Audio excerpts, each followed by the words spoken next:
Cornish and Jack Christopher, and this race is absolutely made for this horse, Command Performance.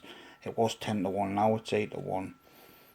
If you know Delmore well, like I do, and we get a decent draw, I prefer a draw 3 to 7, 3 to 8, something like that would be perfect. I don't want to be on the inside with a finisher, but you know, even if it was drawn on the rail, you can, you know, the way he starts, he's going to stalk anyway. He can ease his way out to the outside, so it's not a real problem. But you know, I prefer between 5 to 8 stall. That would be perfect for us. And you know, I've already explained how Command Performance will, you know, in this fast-paced Delmore, you can't gate the wire like you can at Santa Anita. It's really hard. You've got to be a real tough, top class individual at gate the wire. You know, like 145, 150 sort of top end of the Group 1 ratings to gate the wire at Delmore. It's a real closer's track.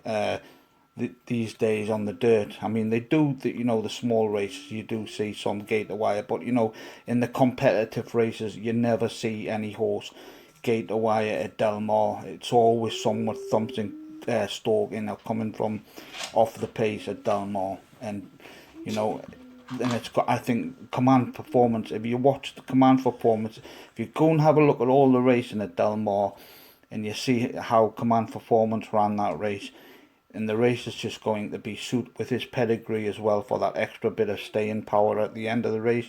Command Performance, I think, is an absolute bet and a half in this juvenile dirt. I respect Cornish, I respect Jack Christopher. I think they're brilliant horses, but it's just going to be the track.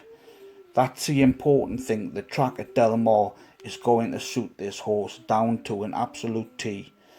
And the trainer, I think the trainer knows this, and I think that was his plan at Belmont, not to, you know, just to, I mean, even if it, you know, it's going to have to, he's going to learn from the Belmont race, Command Performance. He's not going to be that far behind as he was there, but it's just look at the staying power.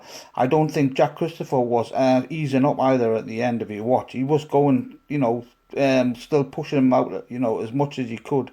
And that Command Performance was catching him hand over fist right at the end bit. He started kicking into his last gear, and you know, that shows you that this horse has got an extra gear there for that for the right sort of pace and race setup. Command Performance is the one, guys.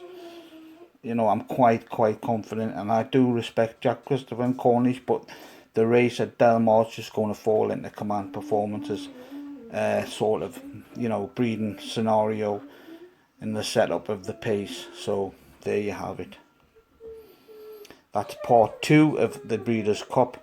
Next time, part 3, we'll have a look at one of the older races, or a juvenile turf. Maybe the juvenile turf. We'll have a look at the juvenile turf in part 3.